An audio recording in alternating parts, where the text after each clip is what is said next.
नमस्कार। रउआ देखतनी भोजपुरी-न्यूज़.in और हमनी के आज रउआ देख सकतनी कि बानी जा चौरी चौरा के जौन शहीद स्मारक बा एइजा हमनी के बानी जा।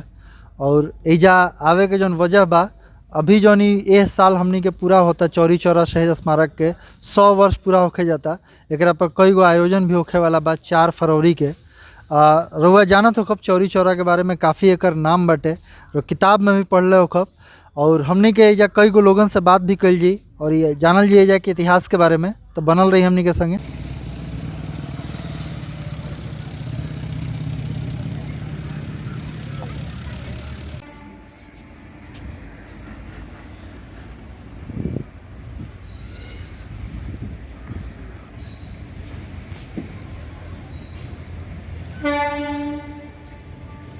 तो आई हमनी के बात कल जाओ एइजा के जौन बानी यहाँ के देख रेख करेनी और का चौरी चौरा के इतिहास बा और ये 100 वर्ष पे का होखे वाला बा ओकरा बारे में हमनी के यहाँ से बात कल जाओ। तो सबसे पहले चौरी चौरा के इतिहास के बारे में आप पूछता नहीं तो इतिहास ये है कि गांधी जी यही गोरखपुर के धरती पे बाले मियाँ के ठो मैदान बा जहाँ आज भी बहुत बड़ा मेला लगेला, वहीं आयल रहनी तो घोषणा कैनी कि असहयोग आंदोलन के यानी अंग्रेजी सामान के बहिष्कार और मादक पदार्थन के बहिष्कार। तो हमें जगह जगह टोली बना के वॉलंटियर लोग यानी वो समय के सेनानी लोग हर बाज़ार के बंद करावे खाली एक पदार्थन के बहिष्कार होखे। ये तरीका से चौरी चौरा के में आज भी शनिवार के बड़ा मार्केट लगेला, बाज़ार लगेला। तो शनिवार दिन रहे 4 फरवरी 1922।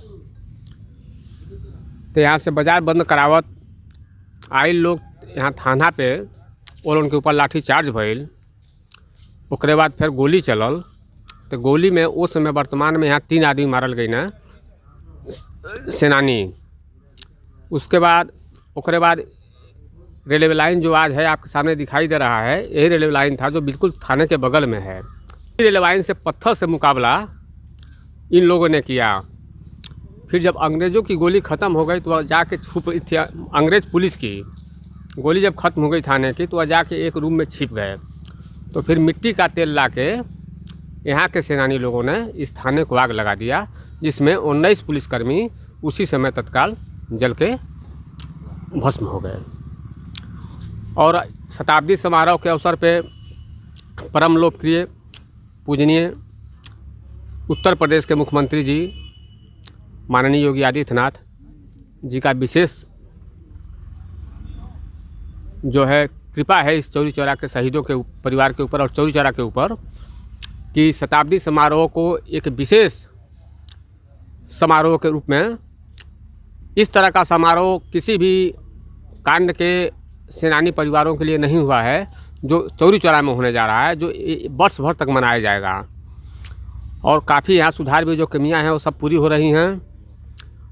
आप देख ही रहे हैं यहाँ थाने में 19 पुलिसकर्मी मारे गए थे, वह सब भारतीय थे, लेकिन वह ब्रिटिश गवर्नमेंट के पैरोकार थे यानी उनके कर्मचारी थे। तो उनको हम लोग शहीद मानेंगे नहीं, इस नाते को उनके गुलाम थे, उनके लिए काम कर रहे थे। उनका शहीद स्मारक उसी समय ब्रिटिश गवर्नमेंट के ही ज़माने में थाने में बन गया है जो आज भी स्थापित है। लेकिन हमारे वहाँ जो चौरी चौरा के शहीदों को जो सम्मान मिला चाहिए जो आप देख रहे हैं यह श्रीमती माननीय इंदिरा गांधी जी के विशेष सहयोग और उन्होंने इसका जो आकर शिलान्यास किया तब जाके यह बना और चौरी चौरा के शहीदों को उचित सम्मान मिला। फिर पीवी नरसिम्हा राव जी आए जिन्होंने इस स्मारक का लोकार्पण किया। तो अभी रउआ सुननी है पूरा स्मारक के बारे में, इतिहास के बारे में। तो अभी हमने के एइजा एगो घूमे वाला जो आइल बनी व्यक्ति यह स्मारक पर, वहाँ से जानल जाओ कि पहले जब यहाँ के घूमे आवत रहनी है अब के परिवेश में का चेंज भइल बा, का जो सौंदर्यीकरण होता एकरा से का बदलाव नज़र आवता। तो वहाँ से हमने के बात कल जाओ भैया। यहाँ पहले जो इंदिरा गांधी ने जब से शिलान्यास किया और फिर जब नरसिंह राव जी ने इसका लोकार्पण किया, लोकार्पण के कुछ वर्षों तक तो इसकी स्थिति कुछ ठीक ठाक थी। उसके बाद यह जीर्ण शीर्ण हालत में चला गया और जैसा कि आज तमाम राजनीतिक दलों से एक शिकायत भरे लफ्ज़े में कहा जा सकता है कि योगी जी जब से आए हैं तब से इसमें यहाँ पे पैसा भी दिया और इसके ऊपर काफ़ी ध्यान दिया है उन्होंने। पर जो इतिहास में जो लिखा जाता था कि सरफरोशी की तमन्ना अब हमारे दिल में है, देखना है जोर किन्ना बाजुएं कातिल में है, शहीदों के चिताओं पर लगेंगे हर बरस मेले, वतन पे मरने वालों की यही आखिरी निशा होगा। तो ऐसा लगा था इस शताब्दी वर्ष से पहले कि ये बना तो है पर इसका देखभाल नहीं होगा और इस पे ध्यान नहीं दिया जा रहा है। शहीदों को जो उचित सम्मान मिलना चाहिए वह नहीं दिया जाता रहा है। यहाँ के कुछ स्थानीय लोग हैं जो कि शहीदों का हर साल सम्मान भी करते हैं। शहीदों के परिजन हैं, उनका उचित सम्मान उनका किया जाए। हम सब का यही अनुरोध है। चूँकि मैं बनारस से आया हूँ और यह काम देख करके मुझे अपार प्रसन्नता हो रही है। लग रहा है कि हाँ, चूँकि गोरखपुर का नाम बहुत ज़्यादा नहीं था, चौरी चौरा का नाम इतिहास के पन्ने में शुरू से दर्ज था और गोरखपुर की पहचान ही चौरी चौरा थी। पूर्वी उत्तर प्रदेश और की पहचान ही चौरी चौरा थी। इसलिए इसके ऊपर जो ये आज कार्य हो रहा है इसको बहुत पहले होना चाहिए था। बहुत बहुत धन्यवाद। चलिए, तो आज हमनी के बानी जा गोरखपुर के चौरी चौरा में, और चौरी चौरा में बानी जा हमनी के गोरखपुर के जौन चौरी चौरा के शहीद स्मारक बा ओइजा बानी जा। और ऐसे तो कहल जाला कि शहीदों के चिताओं पे लगेंगे हर बरस मेले, वतन पे मरने वालों की यही बाकी निशा होगी। तो वैसे तो हर बरस एजा मेला लागेला, लेकिन यह वर्ष बहुत खास बा कहें से कि एह साल चौरी चौरा कांड के 100 वर्ष पूरा होके जाता। और पूरा प्रदेश के जौन मुखिया बनी माननीय मुख्यमंत्री योगी आदित्यनाथ जी और पूरा जौन ई स्मारक परिवार बा ई शताब्दी वर्ष के रूप में मनावल जाता। और आई देखल जाओ कि कैसे कैसे पूरा स्मारक के सौंदर्यीकरण होता। तो एक एक करके हमने कहीं देखल जाओ। तो हम अपना कैमरामैन से कहब कि एक बार दिखावल जाओ कि कैसे सौंदर्यीकरण होता है यह शताब्दी वर्ष के मनावे खातिर। और यहाँ स्टेज वगैरह के भी प्रोग्राम होता है जौन में माननीय मुख्यमंत्री योगी आदित्यनाथ जी, राज्यपाल आनंदीबेन पटेल जी आवे वाला बालो। और हम कहब कि एक बार पूरा स्मारक के भी पूरा रुआ सब के चित्र देखाई, ताकि जे आ नहीं खे पावत, जे जा पहुँच नहीं खे पावत, ऊ भी एक दर्शन करो, शहीदन के अपन श्रद्धांजलि दे पाओ। और इतिहास के बारे में जैसन कि हमने के कई आदमी से बात भी कहनी है जा कि इतिहास का बा, और वह देख भी सकत नहीं।